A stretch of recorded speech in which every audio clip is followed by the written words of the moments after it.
Assalamualaikum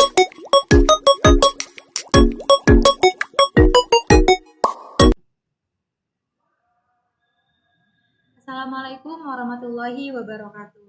Selamat datang dalam e-konseling anemia remaja putri. Konseling ini menggunakan media aplikasi YouTube yang dirancang khusus untuk membantu remaja putri memahami lebih dalam mengenai anemia, penyebabnya, dan cara pencegahannya. Sebelumnya, izinkan saya memperkenalkan diri terlebih dahulu. Halo semuanya, saya Farhana Kamila Hidayat selaku perwakilan dari teman-teman kelompok 7 mata kuliah perancangan edukasi gizi berbasis media elektronik dan cetak yang akan memaparkan materi pada hari ini. Nah, anemia terutama di kalangan remaja putri merupakan masalah kesehatan yang serius karena dapat mempengaruhi pertumbuhan, perkembangan, serta kualitas hidup secara keseluruhan. Nah, dengan adanya e-konseling ini, kami berharap teman-teman bisa mendapatkan informasi yang lebih jelas, mudah dipahami, dan lebih mengenal tentang anemia ini, serta ada cara-cara untuk mencegah dan mengatasi anemia. Baik, untuk memulai materi konseling hari ini, saya akan memperkenalkan anemia terlebih dahulu nih teman-teman. Jadi, apa sih anemia itu? Nah, anemia ini merupakan keadaan tubuh kekurangan sel darah merah sehingga tidak mendapat cukup oksigen. Nah, gejala dari anemia ini umumnya terlihat dari wajah. Nah, wajah ini biasanya tampak pucat, mudah lelah, dan juga mudah lesu, teman-teman. Serta akan merasakan pusing dan sakit kepala. Nah, lalu mengapa sih e-konseling ini dikhususkan kepada remaja putri? Nah, karena anemia ini pada remaja putri dapat terjadi 2 hingga 3 kali lebih tinggi daripada remaja laki-laki. Nah, hal ini diakibatkan beberapa faktor, yaitu yang pertama karena remaja putri ini mengalami menstruasi sehingga lebih banyak mengeluarkan dan kehilangan darah. Yang kedua, remaja putri ini tumbuh dengan sangat cepat sehingga perlu asupan zat gizi yang lebih banyak untuk mendukung pertumbuhan dan perkembangan sistem reproduksinya. Nah, yang ketiga, remaja putri ini sering mengalami kekurangan zat besi dan protein, terutama pada protein hewani, teman-teman. Nah, faktor lainnya yang keempat yaitu remaja putri ini sering melakukan diet ekstrim untuk menjaga berat badan ideal dan bentuk tubuh yang diharapkan tanpa memperhatikan asupan zat besi. Nah, setelah mengenal anemia, teman-teman juga harus mengetahui tentang cara pencegahannya. Nah, pencegahan anemia ini berfokus untuk memastikan asupan zat gizi yang memadai dan menjaga kesehatan secara keseluruhan. Nah, pencegahan anemia ini dapat dilakukan oleh beberapa cara. Nah, yaitu yang pertama, meningkatkan asupan protein kaya zat besi seperti daging merah, hati, ayam, dan unggas lainnya, ikan, kacang-kacangan, biji-bijian, dan sayuran berdaun hijau seperti bayam dan kangkung. Nah, konsumsi asupan zat besi ini dianjurkan lebih tinggi mengkonsumsi zat besi hewani, sumber hewani daripada zat besi sumber nabati. Karena kenapa? Karena protein hewani itu lebih mudah diserap oleh tubuh, teman-teman. Nah, yang kedua yaitu mengkonsumsi buah dan sayur yang kaya akan vitamin C, vitamin E, dan vitamin A. Nah, vitamin-vitamin ini berperan dalam menjaga fungsi tubuh dalam penyerapan zat besi, menjaga kesehatan darah, dan mendukung sistem kekebalan tubuh. Nah, contohnya nih vitamin C. Jika dikonsumsi dengan makanan sumber zat besi akan meningkatkan penyerapan zat besi. Nah, sumber makanan kaya vitamin C itu dapat ditemukan di jeruk, di lemon, brokoli, tomat, buah jahe, dan paprika. Nah, peran antioksidan dalam vitamin E dapat membantu melindungi sel darah merah dari kerusakan oksidatif. Nah, sumber makanan yang kaya vitamin E dapat ditemukan di kacang-kacangan, terutama di kacang almond dan kacang tanah. Yang lainnya ada ditemukan di sayuran berdaun hijau gelap, yaitu seperti bayam dan sayuran hijau gelap lainnya. Ada juga ditemukan di alpukat, brokoli, dan minyak zaitun. Selanjutnya yaitu vitamin A. Vitamin A ini berperan penting dalam produksi sel darah merah atau membantu tubuh menggunakan zat besi yang disimpan untuk membuat hemoglobin. Jadi, makanan sumber vitamin A ini dapat ditemukan di wortel, labu, sayuran berdaun hijau juga, hati sapi, kuning telur, dan mangga.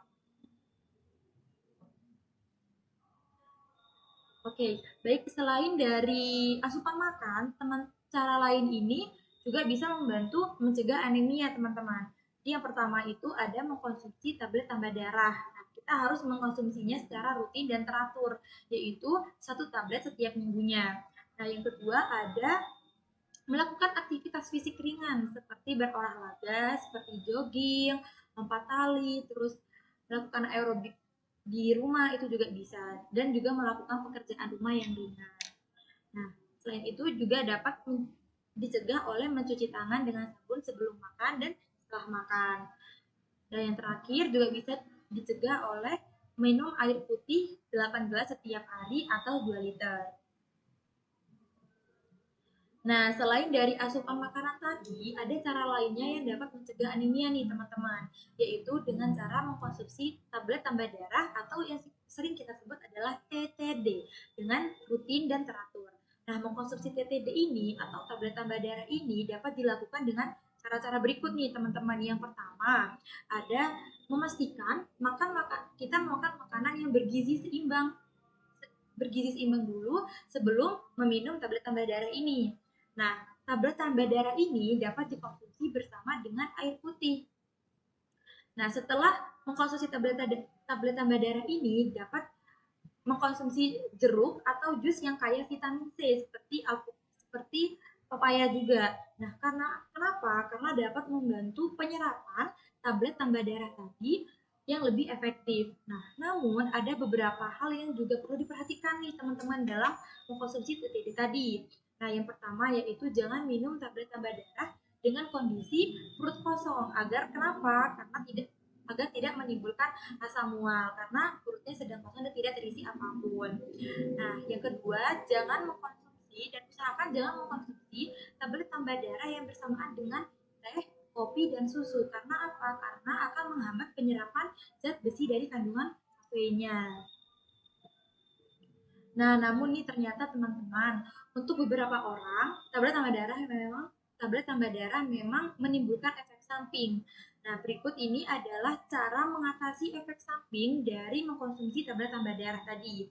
Nah, yang pertama itu pada saat mengkonsumsi tablet tambah darah, gejala pertama yang pasti akan dirasakan biasanya terasa perih di ulu hati, mual dan tinja berwarna hitam. Nah, ketika mengalami kejadian ini atau gejala ini, teman-teman tidak perlu khawatir nih, karena pada kondisi tersebut akan berkurang dan ketika akan berkurang seiring berjalannya waktu ketika tubuh sudah dapat menyesuaikan tablet tambah darah itu. Nah, untuk mengurangi gejala-gejala tersebut, teman-teman bisa melakukan beberapa hal, yaitu tidak minum tablet tambah darah dengan kondisi perut yang kosong ya teman-teman. Jadi harus makan terlebih dahulu dan selalu makan makanan dengan gizi yang seimbang. Nah, bagaimana nih kita bisa mendapatkan tablet tambah darah?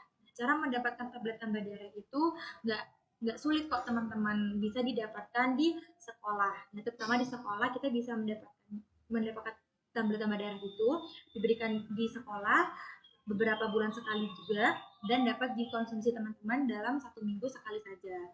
Nah, tablet tambah darah juga bisa dibeli di apotek terdekat, juga disediakan. Nah, namun apabila teman-teman tidak mendapatkan tablet tambah darah itu, teman-teman dapat menghubungi pihak sekolah, puskesmas, dan tenaga gizi dan bidan untuk mendapatkan tablet tambah darah tadi. Nah, ketika sudah minum tablet tambah darah itu, teman-teman jangan lupa nih untuk mencatat di buku kesehatan yang teman-teman punya untuk bisa melihat frekuensi teman-teman mengkonsumsi tablet tambah darah tadi. Nah, baik teman-teman, ternyata materinya mengenai anemia remaja sudah selesai. Nah, teman-teman telah menerima pengetahuan dan mengenal lebih luas dari cara pencegahan hingga tablet tambah darah tadi. Untuk memperkuat pengetahuan teman-teman nih, saya membuka sesi tanya jawab untuk mengetahui lebih banyak mengenai anemia. Nah, untuk teman-teman yang ingin bertanya, saya persilahkan teman-teman dapat mengirimkan pertanyaannya melalui kolom chat yang sudah tersedia.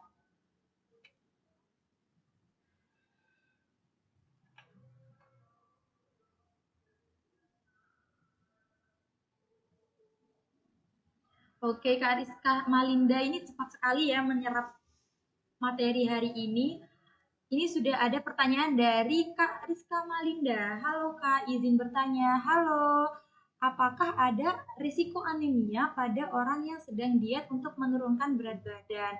Oke, baik. Terima kasih untuk jawabannya Kak Rizka Malinda ya. Pertanyaannya sangat bagus nih teman-teman. Mungkin Kak Rizka juga sedang melakukan diet untuk menurunkan berat badan. Nah, tentunya ada ya teman-teman kecenderungan risiko anemia yang terjadi saat melakukan diet penurunan berat badan. Nah, terutama di kalangan remaja putri ini, seperti kalian yang menginginkan bentuk tubuh yang ideal. Nah, seseorang yang sedang melakukan diet ketat untuk menurunkan berat badan ini cenderung tidak memperhatikan asupan zat besinya, hanya memperhatikan porsi makan yang sedikit kayak gitu dan menghilangkan beberapa bahan makanan zat gizi penting yang dibutuhkan oleh tubuh. Nah, biasanya teman-teman ini melakukan diet ketat yang tidak memperhatikan asupan zat besi, vitamin B12, dan asam folat, yang mana akan berisiko mengalami anemia karena kekurangan zat gizi penting yang diperlukan oleh pembentukan sel darah merah di tubuh kita. Nah, ingat ya teman-teman, kalau remaja putri itu cenderung kehilangan lebih banyak sel darah merah dari menstruasi daripada remaja laki-laki. Nah, jadi untuk teman-teman nih yang sedang melakukan diet tepat untuk menurunkan berat badan, sebaiknya juga memperhatikan asupan gizi yang seimbang. Sepertinya harus memenuhi karbohidrat, protein, dan lemak sesuai dengan kebutuhan yang teman-teman butuhkan. Nah, juga tidak lupa dengan zat gizi mikro, terutama zat besi dan vitamin C. Nah, yang kita ketahui zat besi dan vitamin C ini juga bisa ditemukan di sayuran dan buah-buahan untuk mendukung diet yang dilakukan oleh teman-teman, terutama Kak Malinda nih ya. Oke, baik. Next pertanyaan ya, ada dari Kak Karamel Nana. Kalau semisal kekurangan zat besi itu kan bisa menyebabkan anemia. Lalu bagaimana jika seandainya kita malah kelebihan zat besi? Apakah akan mempengaruhi tubuh juga? Oke, baik. Terima kasih untuk pertanyaannya ya Kak Karamel Nana. Pertanyaan yang bagus ya, karena biasanya kekurangan zat besi ini memang lebih eksis daripada kelebihan zat besi di kalangan remaja putri. Nah, kelebihan kekurangan ini pasti ada juga kelebihan. Nah, kelebihan zat besi ini juga sering disebut namanya adalah hemokromatosis. Nah, hemokromatosis ini dapat menyebabkan penumpukan zat besi yang berlebihan di beberapa organ dalam tubuh kita. Biasanya ada di organ hati, organ jantung, dan pankreas nih teman-teman. Nah, hal ini dapat menyebabkan kerusakan organ dan meningkatkan risiko penyakit seperti diabetes dan penyakit jantung. Jadi, konsumsi zat besi itu tetap dalam kebutuhan sesuai masing-masing orang ya teman-teman. Jangan sampai kekurangan, juga jangan sampai berlebihan juga.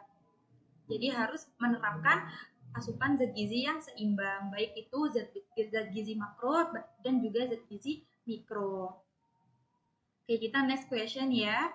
Ada dari Kak Elsa 123. Mau tanya Kak, kalau orang vegan itu kan nggak mengkonsumsi daging ya, lalu bagaimana cara orang vegetarian atau vegan mencegah anemia?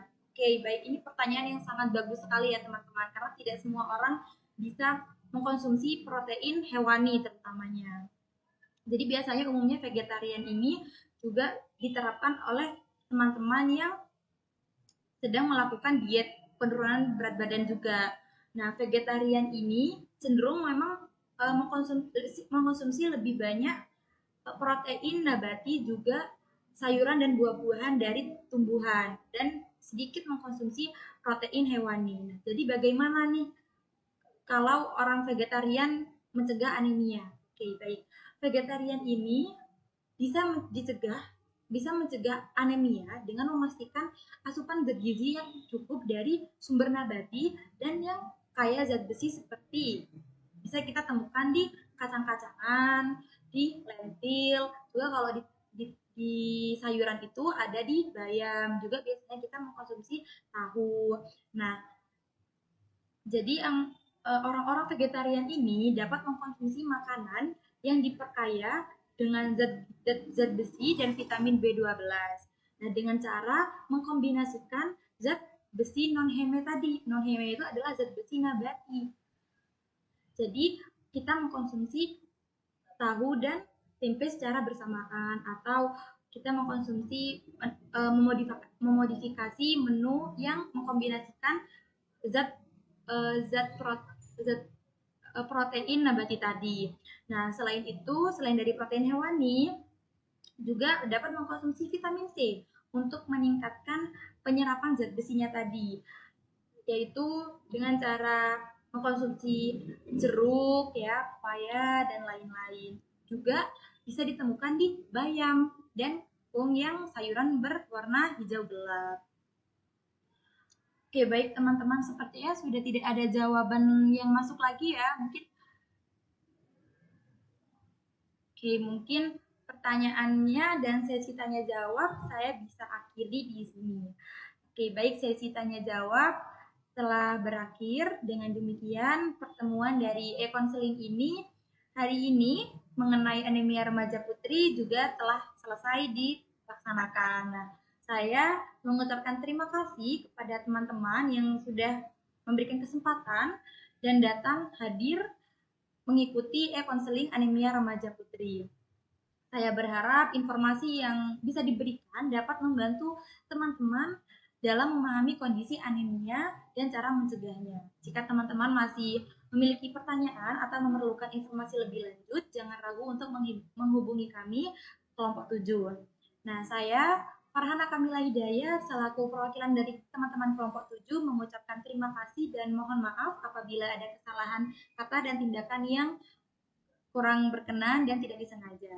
Baik, sampai jumpa di e-counseling selanjutnya. Jangan lupa subscribe, like, dan komen. Terima kasih. Wassalamualaikum warahmatullahi wabarakatuh.